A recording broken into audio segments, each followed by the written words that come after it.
Salut à toi, j'espère que tu vas bien. Aujourd'hui, on va voir comment l'exposition volontaire au froid peut t'aider à combattre et à peut-être même soigner ton addiction ou ta dépendance, que ce soit à un produit, une substance ou même à une activité en particulier. Avant tout, j'ai envie de te rassurer, même si tu vois des noms un peu techniques au tableau, c'est surtout pour faire genre. Mais t'inquiète pas, je vais vulgariser et simplifier au maximum pour que tu puisses comprendre et surtout utiliser finalement cet outil qui est l'exposition au froid. Dans cette vidéo, on va donc voir les processus physiologiques, donc les réactions qu'entraîne l'exposition au froid, et ensuite comment utiliser, quels sont les protocoles que je peux te proposer pour commencer ton initiation à cet outil. Parmi les nombreux processus physiologiques qu'entraîne l'exposition au froid, on a la vasoconstriction. La vasoconstriction, en gros, c'est le fait que le sang qui est dans les extrémités du corps va être ramené vers l'intérieur du corps, parce que c'est vers les organes vitaux qu'il est important de faire circuler le sang, de préserver cette partie du corps, et que finalement les extrémités, c'est pas si important.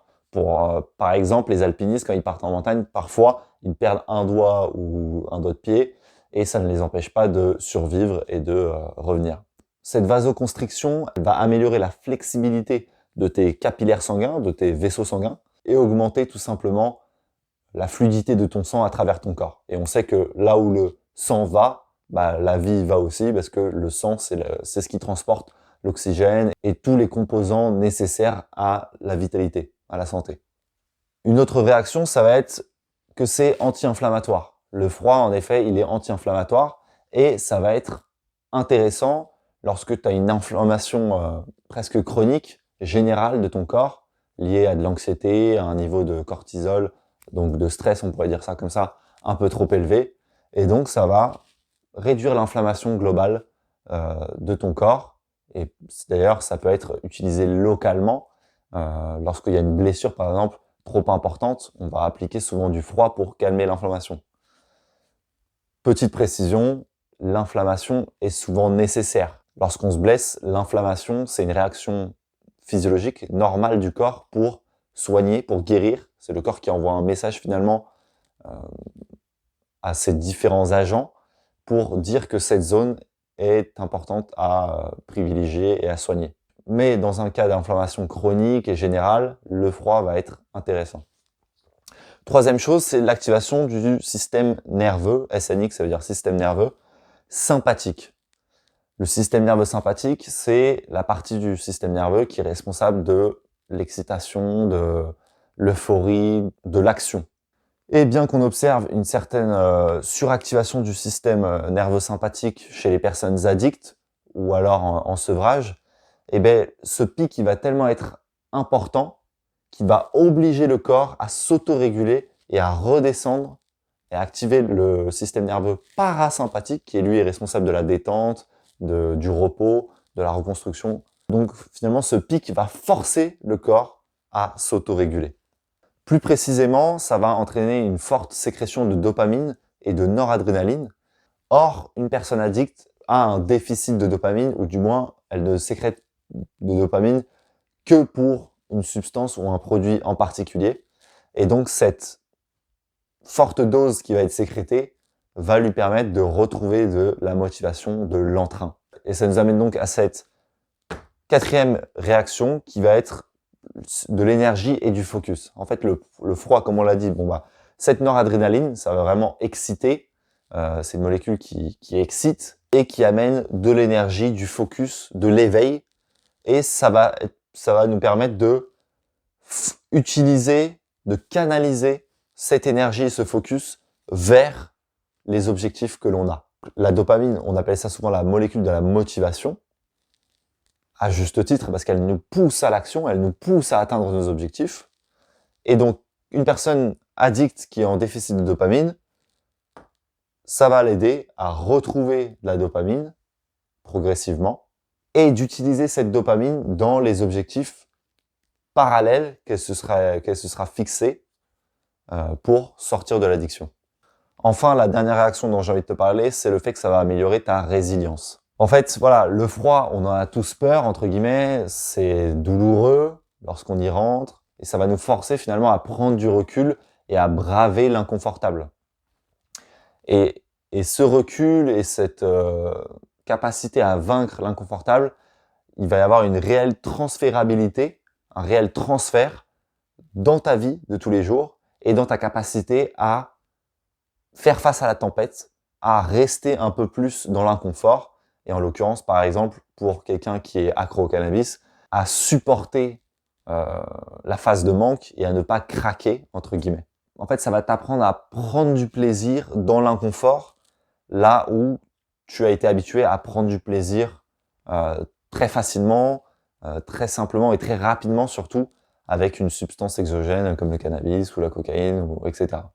Donc très concrètement, en fait, ça va rééduquer ton système dopaminergique et faire comprendre à ton cerveau que il y a une autre façon d'éprouver du plaisir que avec la drogue, qui est la voie de l'inconfort. Je me répète, mais ça va vraiment améliorer ta capacité à affronter la douleur du manque.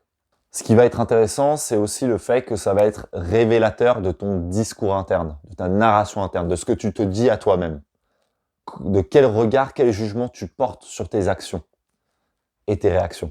En effet, on pourra voir si, quand tu sors d'un bain froid, par exemple, d'une minute dans une eau à 6 degrés, par exemple, est-ce que tu es fier de toi? Est-ce que tu t'auto-flagelles en te disant que tu aurais pu faire mieux? Voilà, et ça va être intéressant d'observer comment tu te traites, entre guillemets, finalement, et, euh, et de voir si tu peux pas, finalement, t'apporter plus d'amour, en fait, tout simplement. Non pas dans le but de rester tout le temps dans le confort, mais dans le but de saluer les efforts que tu fais. Parce que même les efforts les plus petits, bah, ça reste des efforts. Et comme dirait mon mentor Pierre Dufraisse, doutez de tout, sauf de vos efforts. Let's go. Donc là, on a vu comment l'exposition volontaire au froid, ça pouvait avoir des réactions de zinzin. Mais c'est bien beau, comment on l'utilise concrètement? Pour ça, il y a différents protocoles, différentes façons d'utiliser. Eh bien, il y a 3 façons de l'utiliser. L'air, l'eau ou la glace. Et dans chacun de ces niveaux, on va réguler l'intensité et la durée en fonction du niveau. Il est bien important que tu comprennes que l'exposition au froid, c'est vraiment individuel. Ça dépend de ton expérience, de ta physiologie, de ta relation au froid, de tes croyances, de tes expériences passées. Ça dépend de plein de facteurs et on ne peut pas dire que le froid, c'est le même pour tout le monde. Un bain à 6 degrés pour moi, ce sera un très gros niveau par rapport à toi qui est exposé peut-être à un bain à 2 degrés où toi tu iras facilement. Ça dépend vraiment de chaque individu et c'est pour ça que c'est important d'individualiser le protocole. Et surtout, encore plus, c'est important de s'écouter soi-même. Pour t'exposer à quel point c'est important de s'écouter, je vais te raconter un exemple. Là, hier, j'ai fait un bain froid, donc 1 minute à 6 degrés, le matin au réveil, et il se trouve que ça m'a épuisé, en fait. Parce que mon système nerveux, il était déjà saturé par de l'entraînement, par beaucoup de travail, bon, pour X ou X raisons, et j'ai été un peu trop gourmand. J'ai voulu en faire plus que ce que je pouvais faire, et surtout, je n'ai pas voulu faire les choses progressivement. Et du coup, alors bien sûr que ça m'a pas tué, mais du coup, ça m'a vraiment fatigué. Et la réaction a été trop importante par rapport à ce que je pouvais et ce que je voulais. Tout ça pour dire qu'il est important de mettre l'ego de côté et de faire les choses progressivement. Ça va être beaucoup plus intéressant de faire, je sais pas, par exemple, 3 semaines d'exposition au froid de façon progressive, en commençant par juste une exposition au froid à l'air le matin, torse nu, avec la 2e semaine des douches froides, et la 3e semaine, bon, bah, des bains froids assez longs, plutôt que de foncer dans le tas comme je l'ai fait et de faire un bain glacé directement, pour se prouver un peu finalement qu'on est un bonhomme, entre guillemets, et qu'on est capable. Voilà, mettre l'ego de côté. Donc, exposition au froid à l'air libre, ça va être par exemple de se mettre en caleçon ou en sous-vêtements dans le froid. Donc ça c'est bien si on habite à la campagne parce que si tu descends sur le boulevard de ta ville en caleçon, ça va peut-être faire un peu bizarre.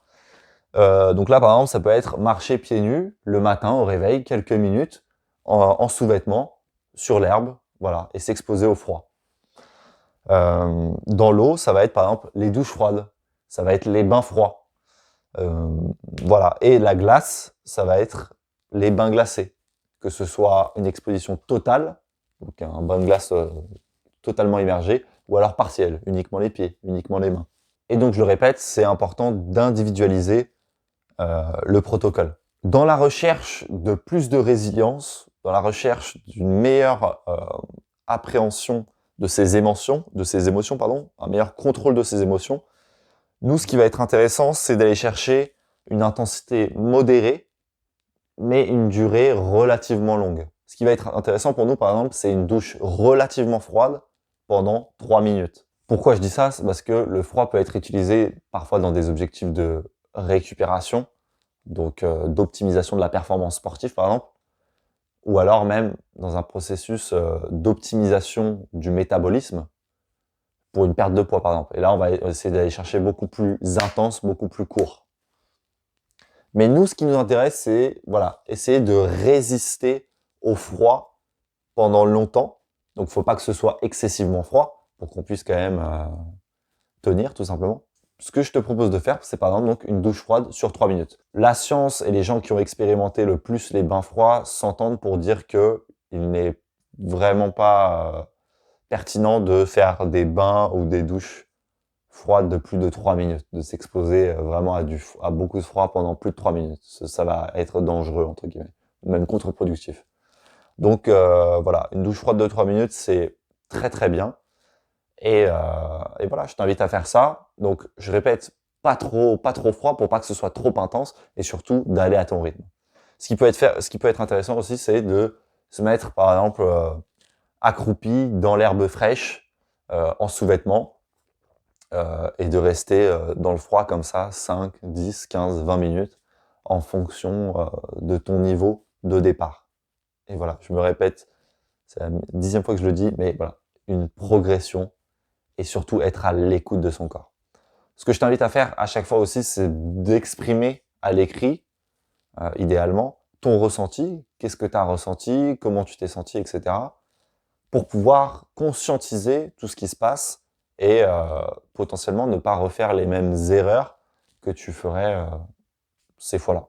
Voilà, ce sera tout pour aujourd'hui sur le froid. À travers cette série de vidéos, je vais vraiment te proposer des outils de l'hormèse. Donc l'hormèse, c'est quoi? C'est s'exposer volontairement à un stress aigu, un stress court et intense, avec une période adéquate de repos pour pouvoir permettre à son corps de se renforcer. Et donc toutes ces techniques de l'hormèse que j'apprends parce que je suis élève au centre de l'hormèse, fondé par Pierre Dufraisse, je vais tout simplement te les présenter, te les vulgariser au mieux pour que ça puisse t'aider à sortir de l'addiction, sortir de la dépendance et tout simplement aller vers plus de santé. Tu peux t'abonner à la chaîne pour ne rien rater. Je te dis à très vite, prends soin de toi.